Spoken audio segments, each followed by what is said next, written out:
I haven't been able to find any videos on doing an oil change on a Grand Highlander yet, so I figured this one's just got about 1,100 miles on it since we bought it new. Time for the break-in oil change, and figure just make a video of how it's done. The one we're looking at today is my wife's. It is a 2024 Grand Highlander with the 2.5 liter non-turbo engine, and it's the hybrid version. So again, we're going to be doing a Grand Highlander XLE hybrid 2.5 liter non-turbo engine. I take no responsibilities on whatever you guys do for oil changes, but this is how I do it. I'm gonna chock the back tire, set the emergency brake. I lifted it slightly just for a little bit easier access. First thing we're gonna notice underneath, you're gonna have a pan right here, and we're gonna have some bolts that we have to take out, and those are all 10 millimeter bolts. You just set up a socket, the ratchet, and you're gonna take those off. Already got one out, but we're just gonna move around and take those other ones out. Here's the pan removed that gives us access to the oil drain plug on the oil pan and also the oil filter. Again, 10 millimeter bolts, there's 4 bolts that hold that, and there's a little lip on the front that keeps that in place while you screw all your mounting hardware. So easy to remove. And here's what you'll see once you take that off. Oops. So there's your oil pan. And then your oil filter's right there. So I'm going to drain the oil pan first before I take the oil filter off. We're going to use oil pan. It's going to be a 14 millimeter for the plug. So we'll drain the oil. Again, 14 millimeter. This thing's already cracked loose. Wear some gloves. Don't get oil all over your hands. Or try not to.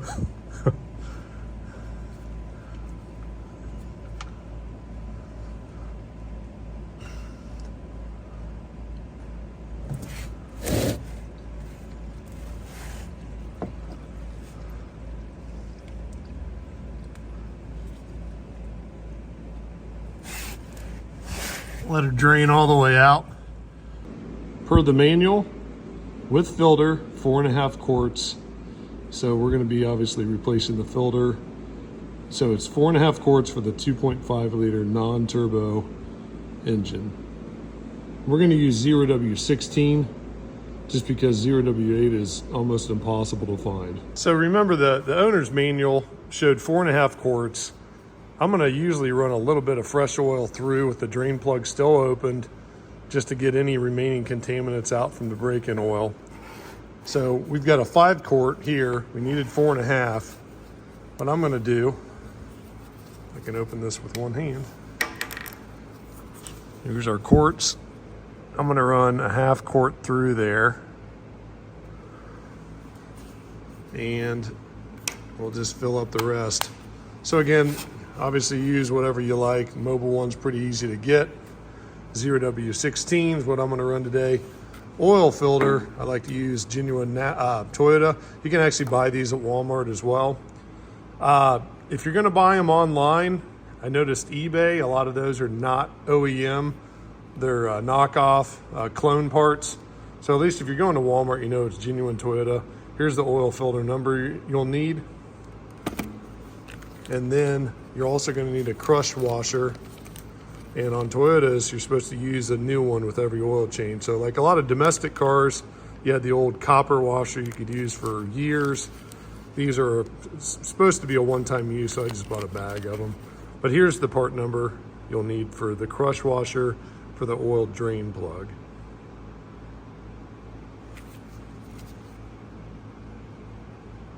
Oil filter, and then oil. So let's, we'll add that 1/2 quart through there just to kind of purge out the remaining contaminants. We'll add the drain plug, and then we'll take the oil filter off. So here's your old gasket that's stuck on the oil pan. You might have to take a screwdriver or something to just kind of lightly just give it a nudge to come off. Be careful not to scratch the mating surface, but it'll come off. But they're kind of a little bit stubborn on new vehicles. And then here's your new crush washer. You'll install that on your oil drain plug, and we're ready to install that. The oil drain plug back in the pan. Not really a big fan of this pan design. If you notice, it's got a recess for the plug, obviously for road debris and things, but I bet if we drop that pan right now, you've got a fair amount of oil collected in the lower portion of it. So just be cognizant of that. You're always gonna have a little dirty oil just due to that higher drain plug orientation. And then snug this up. Unfortunately, I don't know the torque spec, but don't get overzealous. That's snug. Then wipe that off, and next we're going to move on to the oil filter. I used a strap wrench to remove the oil filter, and it took a lot of little bites. I'm going to have to find the right size oil filter adapter for future changes, just to make it easier. But it took her off, but it's definitely snug from the factory, so be cognizant of that. Here's the oil filter. Gotta get our drain pan underneath it. We're gonna take this little thing off. There she goes. Back this up a little more. Pretty small little oil filter. Looks like it comes off like a Murray lawnmower.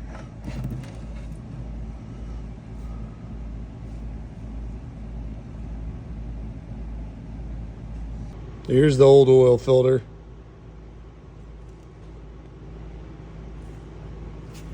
You can see it matches this one.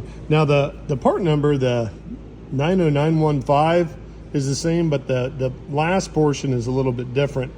And I don't know if they do that just so they can kind of mark if somebody didn't change the original filter, you know, kind of a witness stamp per se on warranty. But I had a RAV4 hybrid with the exact same drivetrain, and I used this filter, and it was a direct fit. And I know this YZZ-N1, this is the most updated part number. There were some other numbers that were a little bit different on that from predecessing part numbers, but again, this is the most updated oil filter that the research I've done for the 2.5 liter Toyota motor.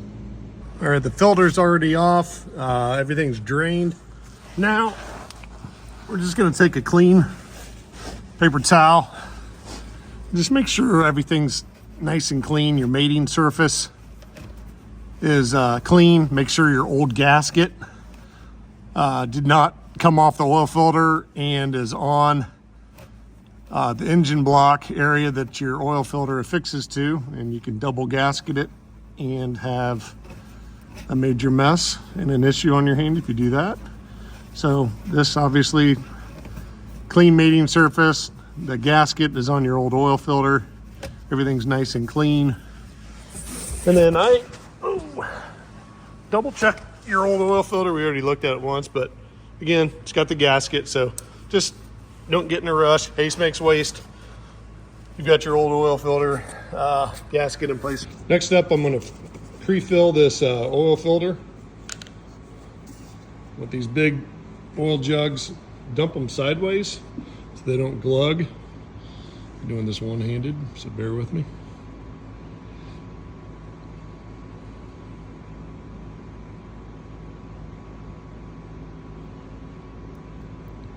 Nice thing about these Toyota oil filters, they come with a plastic dust cap on the filter. And then in addition to that, they already pre-lube the gasket, so you don't have to run oil around it. So typical Toyota, a little bit more thought in their engineering than other brands.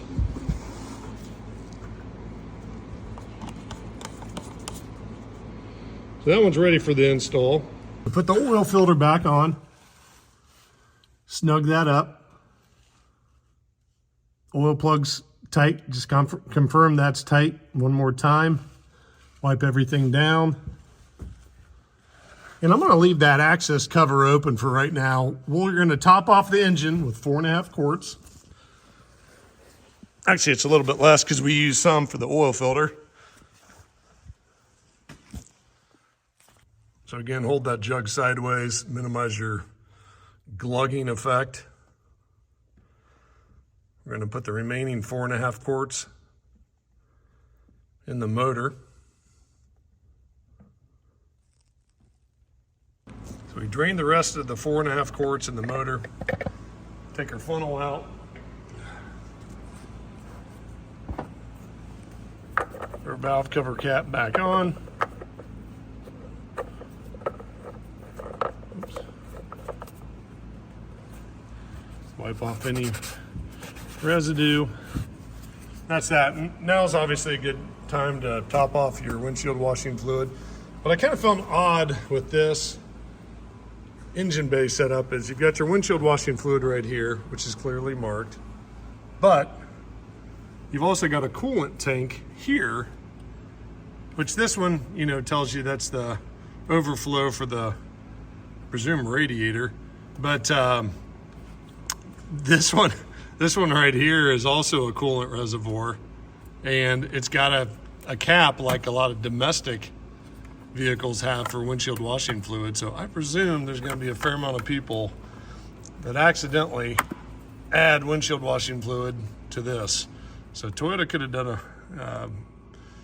a better job with marking, even on the reservoir itself, on what the application is, so people don't accidentally put windshield washing fluid. But again, this is the windshield washing fluid. It is marked well, but again, a lot of people are used to having windshield washing fluid kind of on the side of the vehicle, and this has a cap that's pretty similar to normal windshield washing fluid reservoir. So be cognizant of that. Other than that, engine bay, I like the setup on these. And pretty easy to work on for the most part. Backside as well. I like the simplicity of a non-turbo engine. So I'm hoping this thing serves us well. So we've topped off everything. Now it's time to start the motor and just double check for leaks.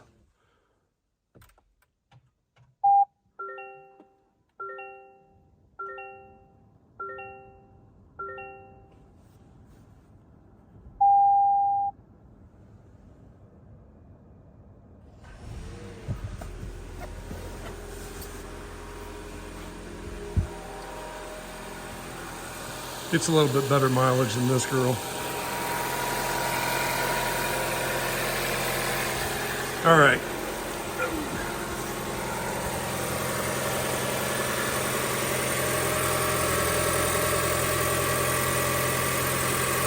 Looks good.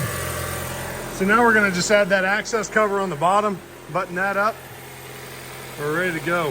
One thing I do, I don't like the stickers in the windshield for your oil change reminders. You know where most guys put them up here and it looks kind of tacky. But just take your owner's manual and your back page and then just write down your miles and then the date, and then just put last change, and you know, that way you have a kind of a track record of your oil changes, but keeps your windshield looking clean. So we're gonna put that access panel back on. Again, we've got 4 10mm bolts we're gonna use. It's got that lip on the front, slip that underneath, kind of holds her in place. We'll just start with the back.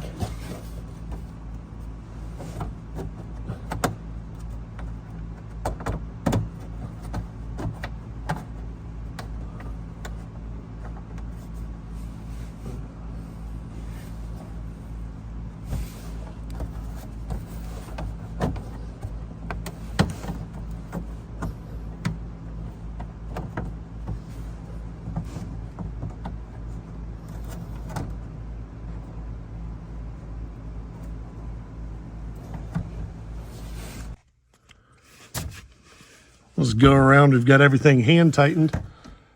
Again, 10mm ratchet. Go around, snug all these up.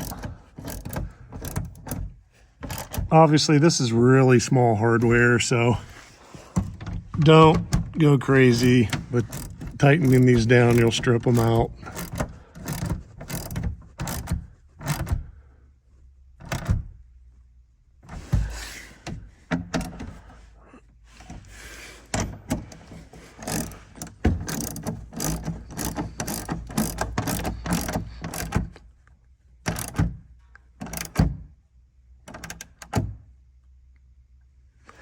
There you go.